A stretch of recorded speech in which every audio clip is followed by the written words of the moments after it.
देवरानी जेठानी। एक दिन शिवानी और प्रज्ञा रसोई में खाना बना रही होती हैं। तभी प्रज्ञा को रसोई में एक चूहा दिखता है और वो जोर से चिल्ला पड़ती है, दीदी वो देखो चूहा।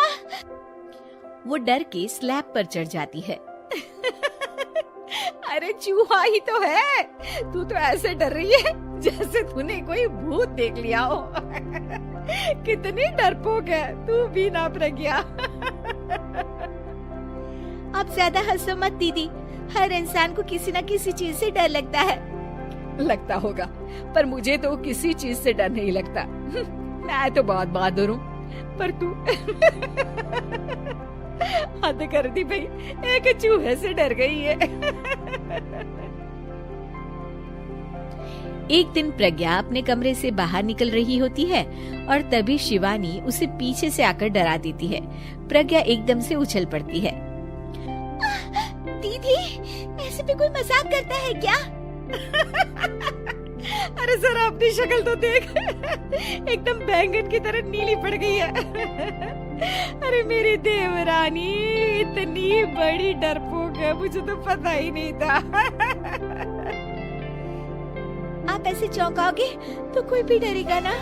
अरे नाना, कोई बहाना अब काम नहीं आएगा। आज से ना तुम्हारा नाम है डरपोक प्रज्ञा। शिवानी प्रज्ञा का मजाक उड़ाकर चली जाती है। प्रज्ञा शिवानी की मजाक उड़ाने की आदत से परेशान हो जाती है। जब देखो मेरा मजाक उड़ाती रहती है, इनकी शिकायत तो मम्मी जी से करनी ही पड़ेगी मुझे।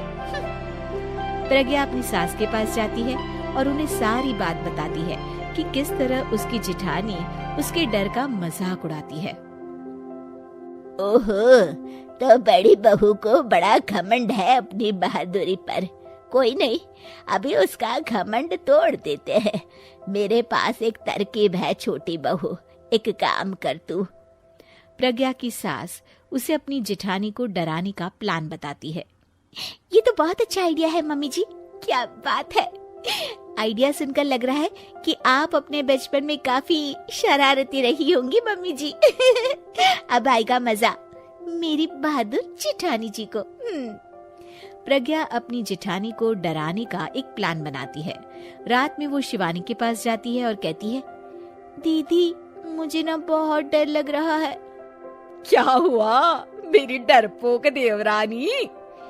दीदी मैं छत पर गई ना तो मुझे ऐसा लगा कि कोई वहाँ है। ऐसा लगा जैसे मुझे कोई वहाँ देख रहा था, जैसे कोई साया। अरे क्या बक रही हो, तेरा वहम होगा। नहीं नहीं दीदी, आप चलो ना प्लीज मेरे साथ, मुझे तो बहुत डर लग रहा है। मेरी एक साड़ी सूख रही थी, वही लानी है। प्लीज आप चलिए ना ऊपर मेरे साथ। ओफो, चल। प्रज्ञा शिवानी को बहाने से छत पर ले जाती है और वो उसके पीछे चल रही होती है। ले आ गए हम छत पर, कहाँ है भूत, दिखा, कहीं तो है नहीं।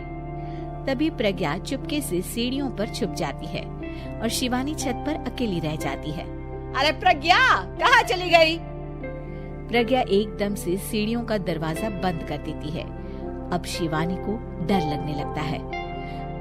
मैं नीचे चली जाती हूँ। लगता है प्रज्ञा भी नीचे ही चली गई है। तभी उसके सामने एक खुले बाल सफेद साड़ी में औरत खड़ी होती है। शिवानी उस औरत को देखकर डर जाती है।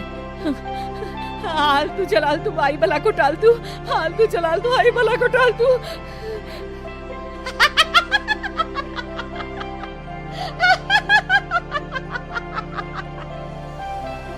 चुड़ैल की हंसी सुनकर शिवानी बुरी तरह डर जाती है। नहीं नहीं, मुझे छोड़ दो, भगवान के लिए मुझे छोड़ दो। नहीं नहीं नहीं नहीं नहीं नहीं नहीं, नहीं। मैं तुझे नहीं छोड़ूंगी, मैं तेरा खून पी जाऊंगी। तभी चुड़ैल की हंसी उसकी सास की हंसी में बदल जाती है।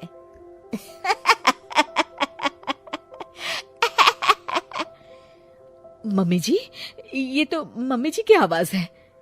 शिवानी आंख खोलती है तो सामने उसकी सास चुड़ैल का मेकअप करके खड़ी होती है और प्रज्ञा और उसकी सास जोर जोर से हंस रहे होते हैं। क्यों मेरी बहादुर जेठानी जी, आप तो कहती थी कि आप किसी से नहीं डरती। ये तुमने अच्छा नहीं किया प्रज्ञा। और सासू माँ, आप भी इसके साथ मिलकर।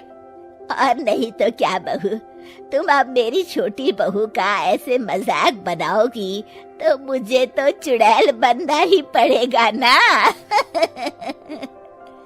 प्रज्ञा और उसकी सास और जोर जोर से हंसने लगते हैं और शिवानी गुस्से में नीचे चली जाती है।